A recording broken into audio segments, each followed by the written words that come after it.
দাওয়ার মধ্যে emotional intelligence use করতে হবে, তাহলে এটা মোর ইফেক্টিভ হবে। মানে আপনি মানুষের আবেগ অনুভূতি নাড়িয়ে দিয়ে যদি দাওয়া দিতে পারেন, এটা তার শুদ্ধাচারের জন্য অনেক কাজে দেবে। ইমোশনাল ইন্টেলিজেন্স মানে তার আবেগ, ইমোশনকে আপনি ট্রিগার আপ করবেন, ওইটাতে আপনি টাচ করবেন, তাহলে দেখবেন যে সে একেবারে কাবু হয়ে গেছে।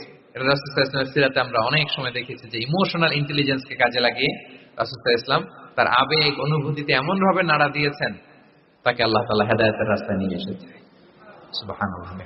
একটা ছোট্ট উদাহরণ দেই, মুসনাদে আহমদ ইবনে হাম্বলের হাদিস, কিভাবে ইমোশনাল ইন্টেলিজেন্স রাসূল সাল্লাল্লাহু আলাইহি ওয়াসাল্লাম ইউজ করতেন, আবেগ অনুভূতিকে কিভাবে নাড়া দিতেন রাসূল সাল্লাল্লাহু আলাইহি ওয়াসাল্লাম। এক যুবক এসে সাহাবাদের সামনে রাসূল সাল্লাল্লাহু আলাইহি ওয়াসাল্লামকে বললেন, ইয়া রাসূলুল্লাহ ইযান লি বিজিনা, হে আল্লাহর রাসূল আপনি আমাকে জিনার অনুমতি দেন।